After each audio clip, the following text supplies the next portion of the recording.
2026. On February 12th, 2026, we acknowledge the sacred land which Smiths Falls is now located has been a site of human activity for over 10,000 years and its rich and indigenous history. This land is the ancestral and unceded territory of the Algonquin Anishinaabe Nation. We're grateful to the Algonquin ancestors who cared for the land and water in order that we might meet here today. We're also grateful to the Algonquin people for their contribution in the making of the Rideau Canal, which runs through Smiths Falls. We're mindful of broken covenants and the need to reconcile with all our relations. Together, may we care for this land and each other, drawing on the strength of ritual history of nation building through peace and friendship, be mindful of generation to come. I'll call the meeting to order at 9:07 a.m. And I just want to take a moment, I guess, for quiet reflection, a moment of silence, facing the tragedy in Tumbler Ridge, the senseless loss of life, so many young people taken so unexpectedly and tragically, and also in Kittaghan Zibi, the double murder suicide. That community is heavily involved in our powwow. Our primary drum group comes from there. A number of the dancers and performers come from there. So our hearts go out to those two communities which are suffering deeply right now. So let's just take a few moments of silence.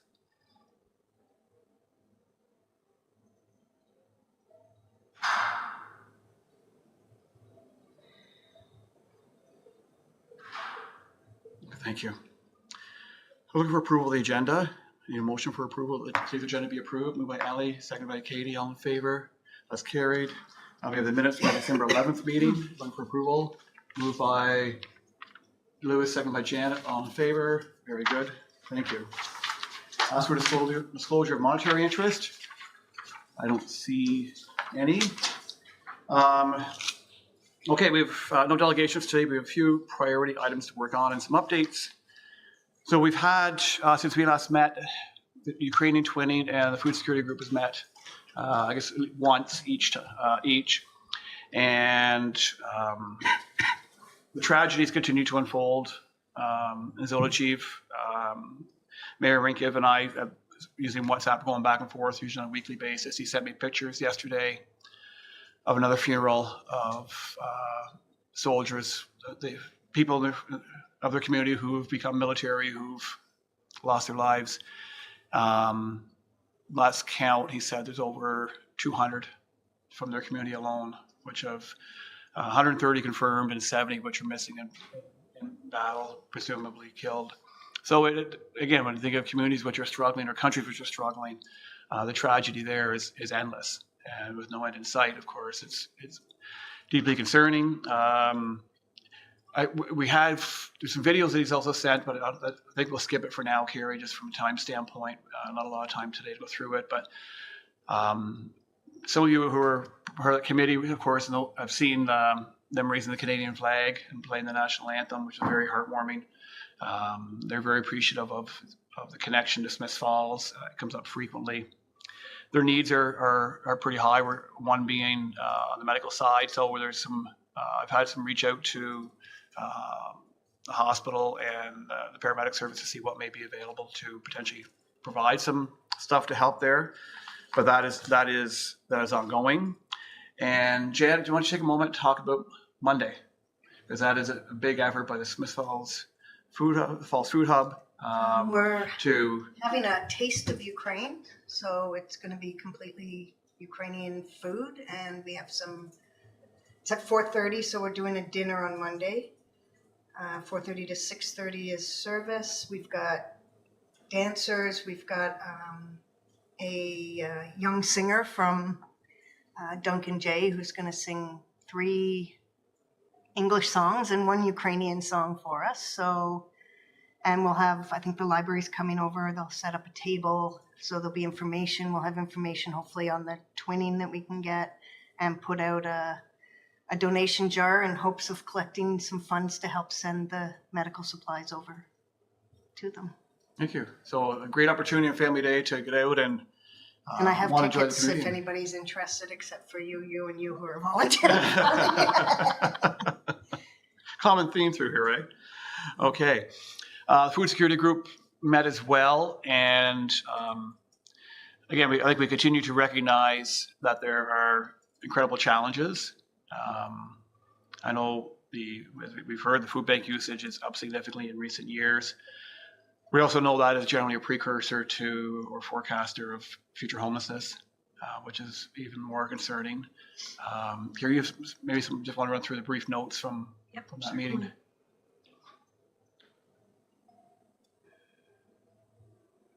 So we met January 29th, and Ashley was giving us the update on Christmas, that the numbers were lower than anticipated, and Perth were as well. However, the meal was very well received. They're full on into renovations, looking at opening in May. They've also applied for a community grant that we've discussed around this table, the town's community grant program, so they're waiting on word on that. Mayor Panko, you had talked about Bridge House, if you wanted to give an update on Bridge House. Well, pause. So Bridge House, I think we're all aware, it's former Willdale Retirement Center on Armstrong. 21 rooms now, collaborative between Lanark County Mental Health and Lanark County, housing people who were previously chronically homeless. And a number of them came to the Christmas dinner, very much enjoyed it. But in talking to staff there, residents there, food insecurity is a challenge.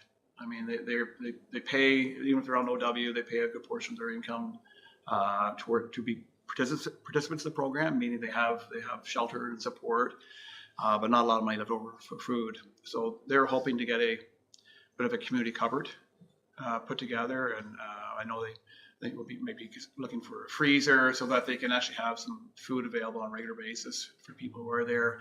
And out of that emerged, we have a member of this committee who leads a group of ladies who do some baking.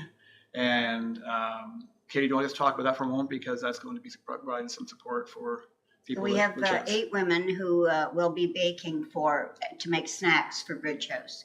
So we're just in the beginning stages trying to figure out what day to bring it in and so on. But they don't have a freezer.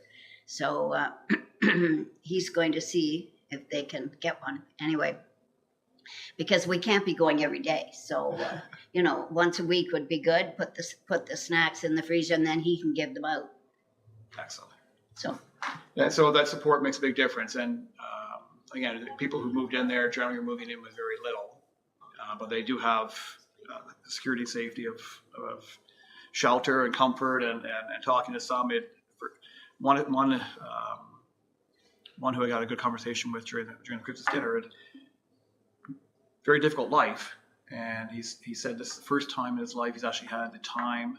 He's at a crisis. He has the time to actually work on himself and deal with some of the challenges he's faced, doing a lot of reading and trying to really try to improve himself and plan for a better future. So if you're living in crisis every single day, it's hard to do that. So Bridge House has been a godsend that way. But again, from a food security standpoint, there's certainly some support that could be required there. And we also talked, Thomas Brower, is that how you say his last name? Spoke about, he's with the Anglican Church in town, and he was saying that they've even seen a huge increase in requests for food, and they're running out of resources very quickly. They have provided and are providing free winter clothing. They've given away 200 to 300 items and have some left. Also, we talked about about emergency housing, how there's no immediate housing in emergency situations in this area, and that's a hurdle that's difficult to overcome. Mayor Panko, you brought up about the need for having trained, vetted volunteers who can help people through situations like that, to guide them through the resources that are available. So that they can have someone who's possibly thinking a little more clearly than they are at the time of the emergency. What else was there? We are putting together a listing. Each member is doing what they feel are the 5 priorities of that working group. So everybody is sending me what they believe are the 5 priorities, whether it be education or access to food. So we're putting that together for our next meeting, which I believe is the 24th, I believe. Don't quote me on that. And then perhaps Diana or Mayor Panko can talk about the poster and brochure that's being put together. Can I just ask about something there? Certainly. When you mentioned looking for trained volunteers who are able to guide people more directly in these types of situations, not all these calls come through the police. A lot do. We rely very heavily on victim services. We also bi-weekly meet with the situation table. There's some familiar names and faces that some of you might know around here that are on that. So if there's something in need or more immediate need, Amber Victim Services and Stephanie Gray, who runs the situation table, might be a resource until you ramp something up. It'd be great to have Amber come to our next meeting to talk about the role they play and resources they have. That might be a good idea. Amber's Appreciate from it. Situation Table? Or? No, Amber McDonald is Victim Services. Never contacted. And Stephanie Gray is Situation Table. The thing about Situation Table, oftentimes there's up to 75 people from multiple different agencies sitting on there, ranging from Child and Family Services all the way up to Lanark, Leeds, Grenville, everything in between, right? Housing is part of it, food is part of it, ambulatory care is part of it. So it kind of runs the gamut. So when people are in crisis or imminent need, we can stand up a team to try to help out. So Perfect. Thank you. And that was other than the Okay. brochure, which took up a lot of the time because it's an important piece we're working on. Yeah, Diana, I just want to take a moment and speak to the poster and trifold. Yeah, for sure. I can also share my screen if that would be desired by like Sure, the if you- other I folks who have are it. not on the food insecurity team. I can share it. If you have it, Diana, that would be wonderful because I have Yeah, it. I have it. Okay, I'll let you put it up then. Okay.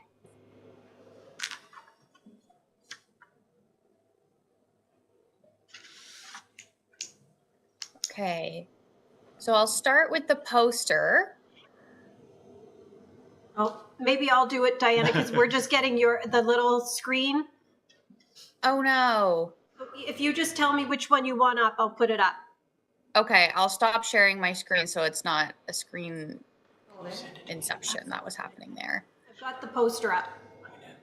Okay, I don't see you guys anymore, which is weird. They'll go back. I will. Thanks, Sean. the screen splitting. Oh. Oh, okay, there we go. I see you. I see you again. Not that we don't love seeing you, but hold on a second. For people watching this There we live go. right now, Okay. Okay, now we got it. The one. Okay. Diane's face just on their screen. Poor thing. Hopefully I look good on the big screen in there for you guys. Now with the posters, the full screen, Diana, so you can go ahead. Oh, okay, perfect. Okay, so the poster there is after a few revised drafts. And so this would kind of be to like catch your eye as you're walking by a local business or inside of a cafe or whatever it may be.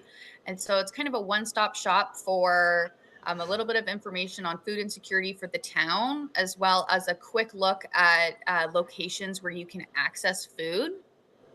There's a QR code that's listed on the poster that would go to a new page that's going to be added to the Smiths Falls website, which is going to be all about food insecurity, resources that are available, a meal availability calendar, as well as some action items that community members can do, including advocating for their neighbors, contacting their MP or MPP to advocate for universal basic income, and just spreading a message of kindness. You don't know what other people are going through, and so to extend kindness to everyone. And so this is the poster that would accompany the brochure. And maybe I'll pause here to give Carrie a second.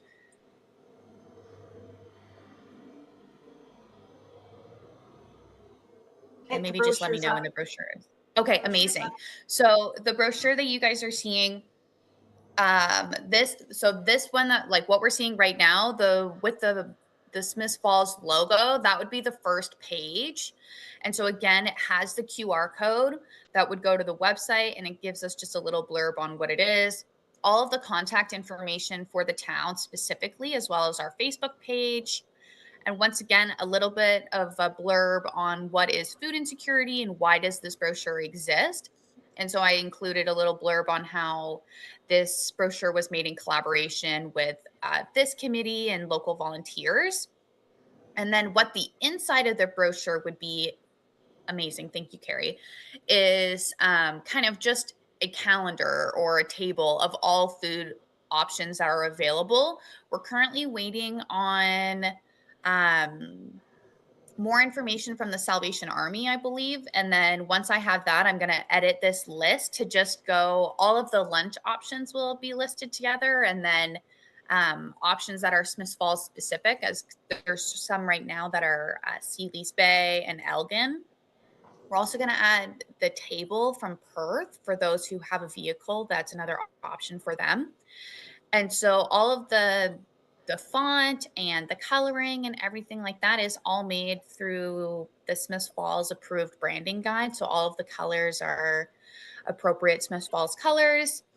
And yeah, this would just be a great resource to have around town in local businesses, town buildings, wherever it may be, even just attached to a bulletin board at the grocery store for individuals to get access to food.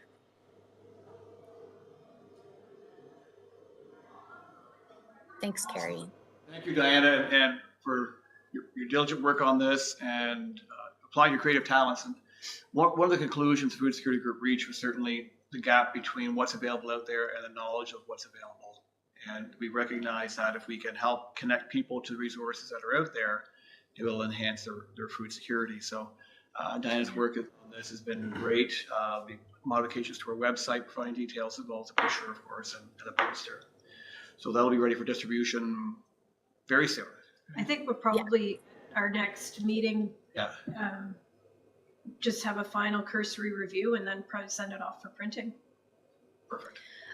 Carrie, is there any way that I could see you guys again? Oh, okay. It just switched back. The view was just the agenda. And so perfect. Now I see everybody. Okay, perfect. So before we move I got an update from the county also on our homeless numbers. And I probably talked about this before, but I think it was October of 2024. I think there were 67 people countywide on the by name list. The by name list is people who have connected with county resources and indicated they're homeless. It doesn't capture everybody, but I think it's a pretty good idea of the challenges, people who are facing great challenges out there. What's that number, Mayor Panko? Sorry? What was that number? That was, I think, about 67 in October of 24. And as of October of 25, so Bridge House opened in July of 24. Sorry, July of 24. It's now housing about 22 people. And as of October of 25, the county, I'll even end of year, December, there's 122 people on the by name list. So despite Bridge House accommodating 22, the numbers have pretty much close to doubled over the last year or so. And sadly, consistently, month to month, about half the people who are presenting as homeless are here. So there's about 60 to 67 people every single week representing over 50 households. So every month, representing over 50 households in Smiths Falls. So the Bridge House has helped. The Heart Hub has helped, but the problem continues to grow beyond the capacity of what's there today. In addition, there are some overnight shelter spaces. There's 3 crisis beds for emergencies in the adult supportive housing in Smiths Falls, but no dedicated shelter space. Again, the hotels become the option, temporary. Number of supporting units. So top we have Bridge House with 22, the Heart Hub with 9. And there's additional beds at Sheridan Manor, Victoria House, 11 more in those 2, which are helping. Because there's 44 adult supportive housing beds now in rooms in Smiths Falls, which is positive. But again, despite the efforts of county staff and the support of county council, it continues to grow. I would love to see Bridge House expand further. And I've had some conversations. There is space there on that wing of the building to accommodate more. I think the landlord is willing to accommodate more. It's a matter of having a plan in place. They want, I think, 1.5 staff now, plus security on off hours, and the matter of making sure that they can properly resource it to ensure that there is staffing, suitable staffing for the volume of people who will be living there. So it's very positive, but it's a growing crisis. It's deeply concerning. So moving ahead with our agenda, and Ellie, maybe just do you want to talk about what your own experiences with Cornerstone? Yeah, we're seeing similar. So we worked with, around 100 youth last year, which is growing. I think in the last couple of years, we've seen around like that 20 to 20% increase of new intakes each year. But also working with the youth for longer periods of time. So we work with them to find housing, but also to maintain that housing. And it's just taking youth longer to stabilize than, it used to. The $200 rent supplements that we used to provide just don't go as far as they used to. So that's why we're trying to raise some more money through our event to double that. But yeah, and then just, we're having to build in all the extra supports too. Food security is becoming a big thing. So, we've got a lot of young kiddos who are maybe able to stay with natural supports, friends, parents, that sort of thing. And the natural supports are willing, but they're having a hard time affording it. So trying to provide grocery gift cards and that sort of thing to parents that are helping take on these extra young folk. But yeah, it's growing. The need is growing. And you have a big event coming up soon? I do have a big event coming up, coldest night of the year. Yes, you've got a team put in. February 28th, we'll be walking 2 kilometers or 5 kilometers to just bring awareness to the issue and raise some money for our rent supplements so that we can get youth housed fast. And people can support? People can support or donate online, coldest night of the year, lanarkcounty.com. Excellent. Okay. Thank you. Little promo. Why not, right? Okay. Next item on our agenda, tenant workshops and education. So we have touched on this briefly, and we did host a tenant workshop through our Housing Advisory Committee on the previous term of council. And the intent at the time was to continue to do that every now and then, maybe every year or so. So the information is pretty much ready. I think it's more a matter of organizing it and hosting it. So I think we would like to do that sometime soon. And spring is probably a better time than winter in order to maybe give people the opportunity to get out and understand. So we'll work on that. We'll need Linda Tranter from the legal clinic or one of her staff members to help as well. She presented last time. It was virtual last time to help people understand their rights. And I think as we talked around here before, all too often people who are facing eviction do not understand the rights of the process and end up leaving their home and becoming either homeless or very housing insecure. So if we can keep people housed, all the better. So we'll work on bringing that together and maybe something that I think this committee can host. Carrie, Bill 60. Just very quickly, I noted at our last meeting that I would follow up on this item. So this was legislation that received royal assent in late November of 2025. And it basically, there was many pieces to this. There was planning items, there was landlord tenant items, there was infrastructure. It was a huge piece of legislation. The ones specifically that pertained to us were regarding landlord and tenants. There was a lot of provisions in this new bylaw that kind of diminish tenants' rights a bit, and one of the big ones is it used to be like 14 days. Let me get my notes here. 14 days to pay rent owing. They've reduced that now to 7. There's a whole list of things. I actually had a handout connected to the agenda tonight. They're also looking at possibly creating a bad tenant database. And we all know what that could do.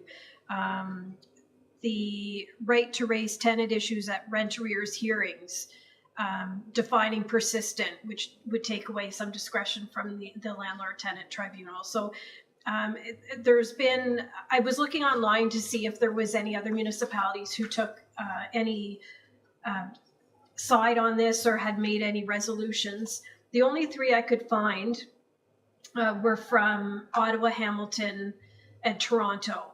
They all passed resolutions asking that it either be that this portion be changed or status quo. And the City of Toronto actually asked AMO to take a stance on it. Unfortunately, the legislation did pass already. So I don't know if there's anything we can do now to lend our voice to change it, as it already had passed. But I will send out to everybody after the meeting today what AMO, they wrote just a little blurb on it. They took bigger stance on some of the other items, the planning items and everything. But I think this is just a piece that that we're going to have to keep an eye on, and possibly maybe Linda could elaborate on it if we could get her to do some type of workshop or something about what this legislation means, because there's probably a lot of tenants who aren't even aware that this has happened. Exactly. So very important for the tenant workshop would speak to this, help inform people, make sure they understand, because the changes do make it more difficult for tenants and creates a greater risk, I think, of people being evicted. Okay. Rent eviction bylaw. Of course, we had a resolution of support for that last fall. It hasn't come to council yet, but it will be coming to committee of the whole within the next few weeks. We've got February 23rd or one of the first meetings in March, Okay. whichever you feel. Okay. I'll look at the agenda and see where we can Yeah, fit it in. yeah. Okay, so that will be coming forward for consideration. I know we had a lot of discussion on that. Planning for 2026, Carrie. Just quickly, I updated, kind of keeping a running total of some of the items we've talked about in action items. I just wanted to let everybody know that I have reached out to a couple of the delegations that were requested. So I'm working with Corey Turnbull from the Rideau Community Health Center. Diana, that's one you had brought up a couple meetings ago about the synergies between what they do or the resources they have that we could lean on or promote more. So I have reached out to Corey and he's going to put together a presentation for one of our upcoming meetings. Corey also sits on the food insecurity working group as well. Spoke to our Director of Public Works and Utilities regarding the rural transportation plan that we discussed at the last meeting. I can reach out to Arcadius who did it, or I was also thinking I might see if I can get our live stream provider to do the video of where they presented to council, and so that we could use that as at our next meeting, and so this group could be aware of what the rural transportation plan is. The time for public comment has passed, but I think it's important that this group at least hear the presentation. So I'm going to see if we can get that drummed up for our next meeting. And lastly, so our new platform for our website is finally in place. Still some little bugs and hiccups, but now that this is in place, we can start moving forward with getting content on the page that we're going to put up for the Smith Falls Equity for All Committee.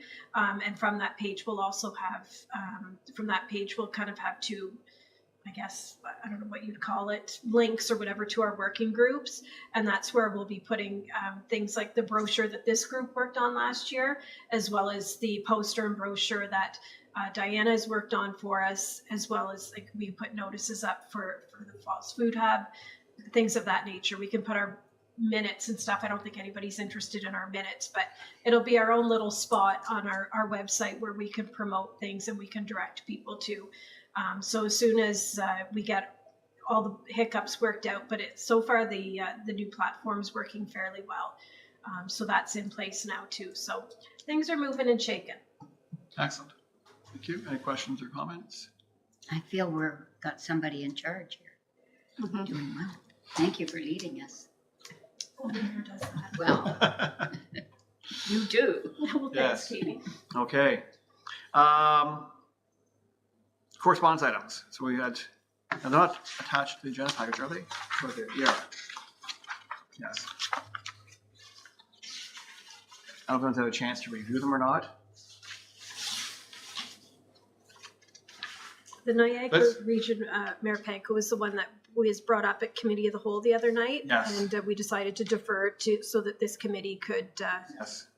take a peek at it.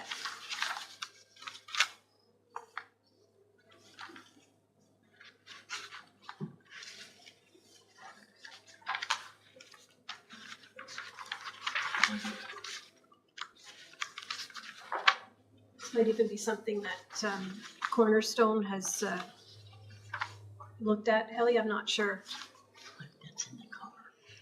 I've read a little bit about it, but no, I can't say I've been following it.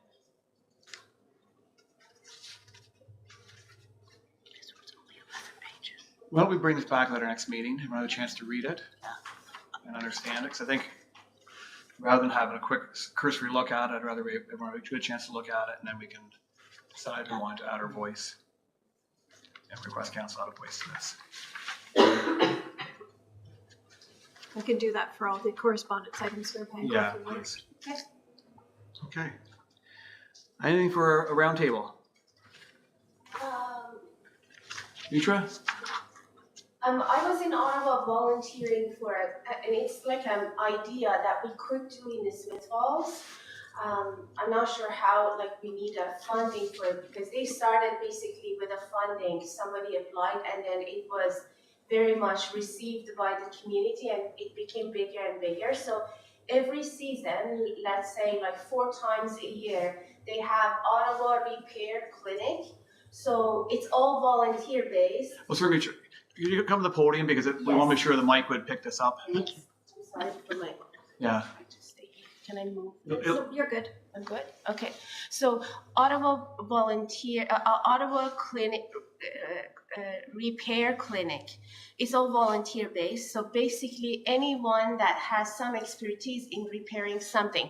It could be house appliances, it could be gardening tools, it could be jewelry repair, it could be even sharpening knives and so on. So people bring their stuff and people are sitting there, the volunteers, they have their own tables and people bring their appliances there and they look at it, they either repair it, they say it is dead, you can just throw it out. So it has helped a lot for the people to stop buying things and encouraging people to use what they have without incurring them any costs. I was thinking that maybe we can do that also in the Smith Falls. However, we need to start maybe promoting it to see if we can get any volunteers, any person who would like to do that type of, dedicating their time once in a season to get together in somewhere. Then we need to find a place for it and organize it so that we can then put the poster out for the community so that they know the exact time and the day. But in Ottawa, because it is very big, it's a waiting list.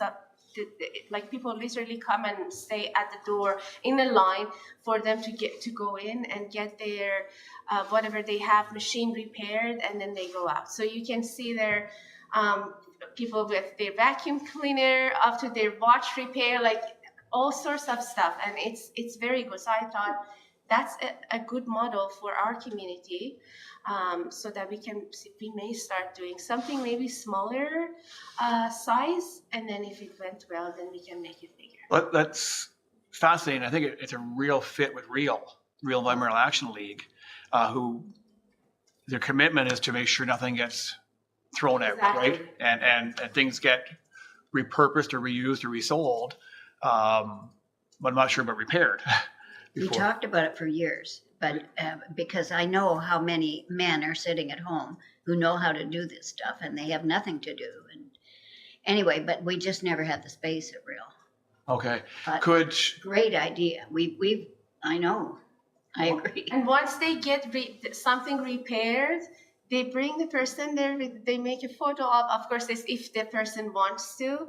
They ring a bell. There's a success here. Somebody got their machine repaired, and people are happy, and the volunteers have done something. It's really a good plan. so can you must be somewhere. Yes, they have even a website. I will Okay, send you. send it to us, and then Kate, maybe you can bring it up at Real, because again, and even a matter of saying, well, we take the youth arena some weekend in the summer, and the dry floor is there, and use it. as an opportunity. So I think a lot of merit to it. It's better how we do it. So, okay. Well, thanks, Mitra, and we'll see if there's a collaboration with Rio, because it certainly fits within their mandate And it will objectives. help our people. I mean, buying things with all the increasing prices and everything, it's not within people's capability anymore. Keep it at a landfill, So right? it's the best way for people to stop, being consumers and reusing what they have already. Yes, And save them some budget that they can put towards something else in their family. excellent. Okay, thank you. Anything further? Okay, I'll ask a motion for adjournment. Moved by Louis, seconded by Janet. I guess all in favor. I guess we are adjourned. Thank you, everyone. Yeah, I have another meeting at 10.